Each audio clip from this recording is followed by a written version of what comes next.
Kesempatan untuk berbuat baik, menolong sesama, dan tanpa pamrih. Dari perias jenazah, kita nolong orang-orang berduka. Orang-orang yang meninggal, kita bikin layak dan cantik di hari terakhir mereka. Itu sih konsepnya.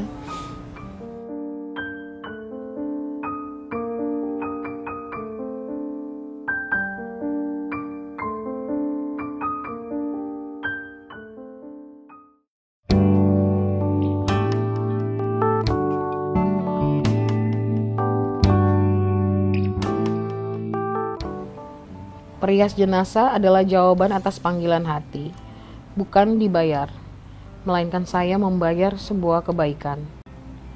Kerasnya hidup yang tidak pernah berakhir mengajarkan saya mengartikan kebaikan sebagai sebuah keharusan.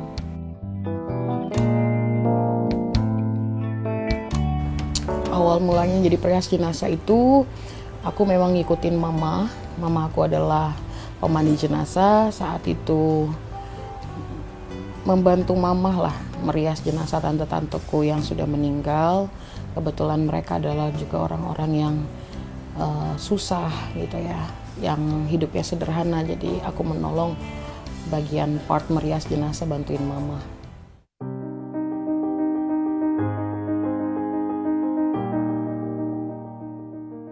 Aku kalau dihitung udah seberapa lama jadi perias jenazah itu mulai dari remaja.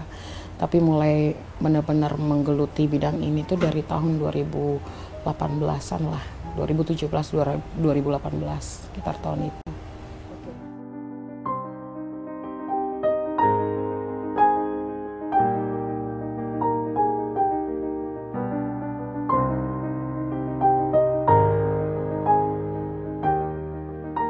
Kenapa? Karena saya mau mengembalikan apa yang Tuhan pernah kasih dalam kehidupan saya, di mana ada satu titik waktu itu saya pernah dibantu oleh Tuhan pada saat suami saya sakit dan kita susah. Justru saya mengerjakan membantu merias jenazah juga di gereja. Nah, pada saat itu Tuhan menolong kehidupan saya dan keluarga saya dengan banyaknya mukjizat. Nah, ketika saya membantu orang yang berduka cita, pada saat itulah Tuhan tolong kehidupan saya. Jadi saya mengembalikan apa yang Tuhan sudah kasih ke dalam kehidupan saya. Saya tahu banget Tuhan tidak suka uang, dan yang bisa saya kasih ya seperti ini, membantu dan menolong, menjadi bagian dari keluarga orang-orang berduka. Dari awal pertama kali menjadi perias jenazah, saya memang sudah memutuskan untuk gratis. Kalau misalnya nggak dibayar, Kak, itu rata ke semua kalangan? Semua kalangan.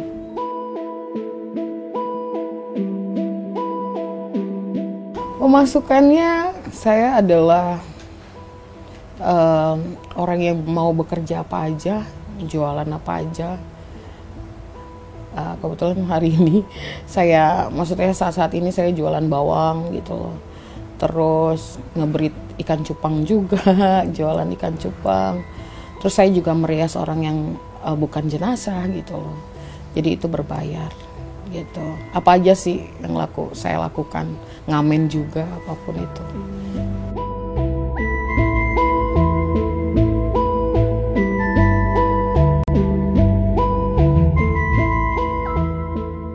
Tanggapan orang tua dan keluarga sangat-sangat positif ya, karena memang saya melakukan pekerjaan ini karena saya melihat bagaimana mama saya itu bekerja banyak menolong orang gitu, dan saya percaya menolong orang dalam keadaan dia tidak punya apa-apa dan kedukaan itu justru adalah hal yang harus kita lakukan di dalam hidup ini, bukan menolong pada saat senang-senang gitu. Dan keluarga saya sih sampai saat ini mendukung ya, apapun itu pokoknya, karena mama pernah ngasih tahu sama saya gitu loh, mengajarkan saya bahwa hidup itu adalah kesempatan untuk berbuat baik, menolong sesama, dan tanpa pamrih.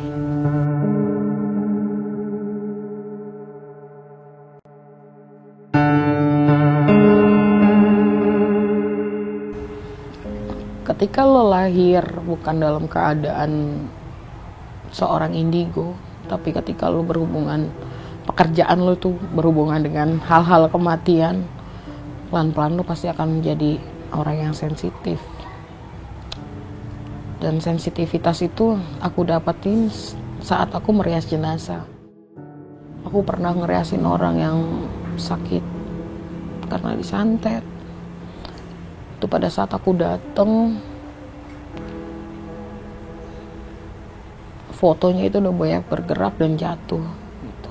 Dan terus dia tangannya meringkuk gitu. Aku pegang. Kalau orang mati kan dingin ya, ini panas. Jadi aku bisikin, aku doain supaya bentuk tangannya itu kan kalau orang meninggal Kristiani kan harus gini, ya kan? Ya supaya itu bentuk seperti ini tuh, wah gila susah banget. Dan pulang dari situ aku demam, nggak bisa tidur, panas. Dan mencekam banget sih gitu loh pada saat merias itu. Banyak banget suara yang saya dengar gitu loh, suara yang menyeramkan, auman singa segala macam. Itu banyak banget. Oh, mungkin karena kecelakaan gitu ya, atau kebakaran gitu. Pokoknya hal-hal yang berbau kebakaran aku pernah berkali-kali. Tapi memang itu kerja sama dokter sih. Kalau luka yang menganga itu, kalau perlu dijahit itu bukan tugas saya, tapi tugasnya dokter. Itu tugas saya memang untuk merapikan dan membuat itu ya membuat lebih bagus lah ya. Kayak ada luka yang tidak bisa ketutup makeup ya harus aku pakai clay gitu loh. Kayak gitulah banyak. Makanya aku bilang jadi perias jenazah tuh banyak tantangannya. Karena ketika kita masuk medan perang kita nggak tahu kan, wah apalagi nih gitu. Jadi harus berpikir keras gitu loh untuk apa yang terjadi gitu loh. Penanganannya gimana dan harus cepat.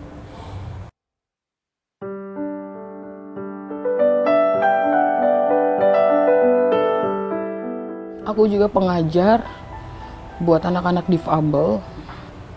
Di saat itu aku merasa memang anak-anak difabel itu memang tanggung jawab kita juga sebagai manusia. Kita terlahir sempurna men. Selama kita masih ada tangan 2 dan 2 kaki dan punya akal, kita bisa nyari uang. Tapi kalau mereka yang punya keterbatasan bagaimana? Karena saya tahu juga ada sahabatnya suami saya, dia menjadi cacat ketika dia sudah besar. Dia kena GBS, lumpuh, dan ditinggalkan pekerjaan, dipecat oleh kantornya. Dia nggak punya kemampuan apa-apa selain bekerja, nggak punya kreativitas segala macam. Saat itu gue tawarin untuk mau nggak lo belajar makeup sama gue. Awalnya dia bilang, gue ngapain gitu. Nah dari situ saya berpikir gitu konsep ini. Ketika gue ngajar buat anak difabel, mereka punya hal yang bisa mereka gunakan nanti. Dan ini adalah makeup kan, menyenangkan kan, main warna gitu loh. Mudah-mudahan mereka bisa bertahan hidup gitu.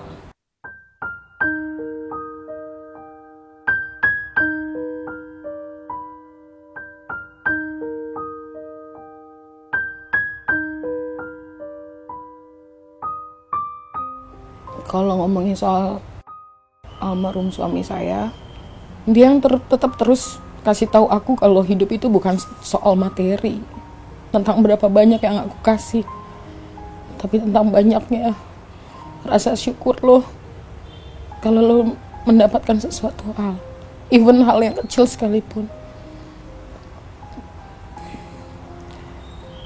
Dia adalah orang yang menamakan maraton kebaikan. Don't throw your makeup. Gue rasa gue sedih banget gitu. Gue pengen, walaupun dia saat itu sakit diabetes dan buta,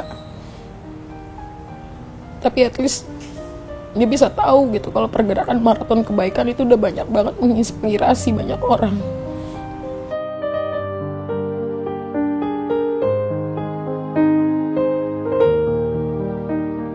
Maraton Kebaikan itu adalah konsep yang saya bikin dengan suami untuk mengumpulkan makeup kadaluarsa dan meneruskan kembali sebagai alat perang semua perias jenazah di Indonesia, perias jenazah yang ada di gereja-gereja di desa-desa, perias jenazah di lereng-lereng gunung.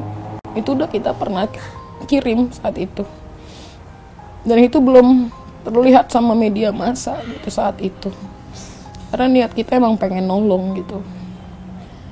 Dan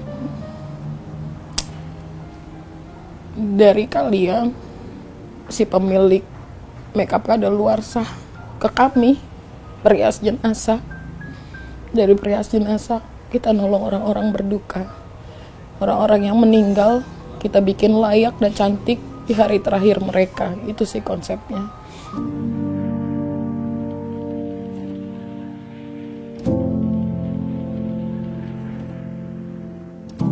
Salah satu pencapaian yang belum terwujud, aku pengen banget punya rumah duka yang full services.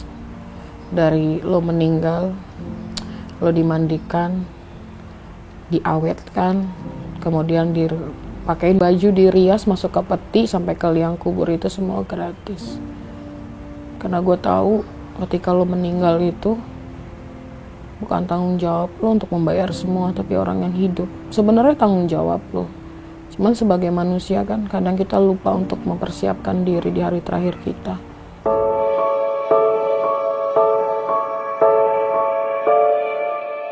Kalau aku sih berharap jangan ada perias jenazah abal-abal lagi gitu ya, yang merasa dirinya bisa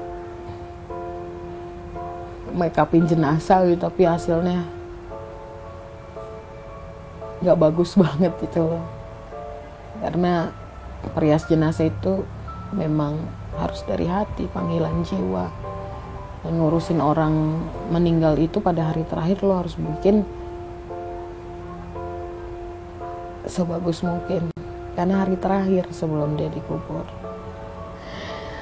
Kalau untuk Maraton Kebaikan sendiri, saya berharap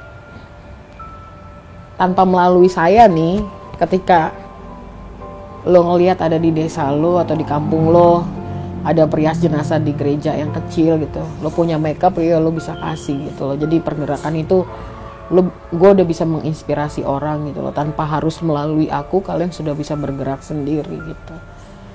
Dan saya mau pesan, hidup itu adalah kesempatan, dan kesempatan berbuat baik. Berbuat baik itu nggak boleh menunggu, harus dilakukan sekarang, saat ini juga. Berbuat baik itu bukan soal kehebohan, berapa banyak yang kita kasih, bukan, tapi seberapa ikhlas kita memberi gitu.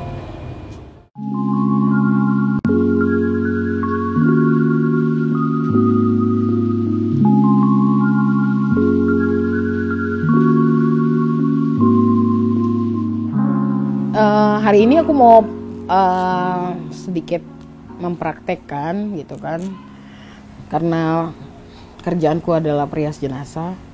Tapi hari ini kita kedatangan model yang belum mati, masih lama kayaknya.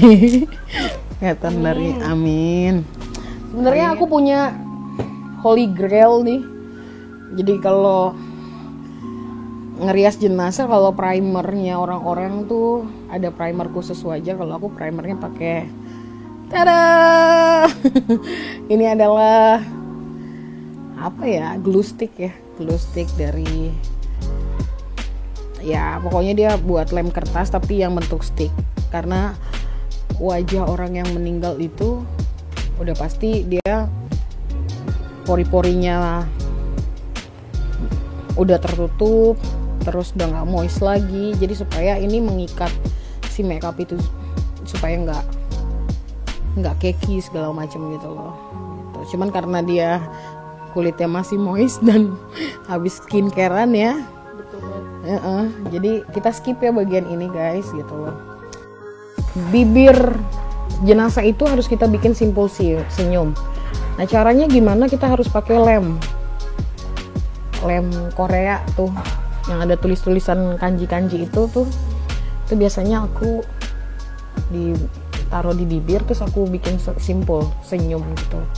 Walaupun dia meninggal dalam keadaan sakit atau dalam keadaan mulutnya menganga gitu ya, itu tetap harus dilem karena mulut itu harus tertutup dan harus diberikan simpul senyum. Spesial jadi perias jenazah adalah ketika saat aku merias jenazah, aku berbicara secara dengan roh gitu ya. Nah itu biasanya aku dapat pesan-pesan khusus dari orang yang sudah meninggal kepada orang yang masih hidup, keluarga yang ditinggalkan, dan aku akan sampaikan karena orang meninggal itu juga punya kayak hal yang belum sempat ditinggalkan atau diwariskan gitu. Ini sebenarnya kayak gambaran sedikit lah ya. Sebenarnya kalau aku ngerias jenazah lebih rumit lagi dari ini. Karena alatnya nggak cuma muka doang, karena aku yang makain baju, makain sarung tangan, rambut, hairdo itu makan waktu kira-kira sekitar 2 jaman lah ya.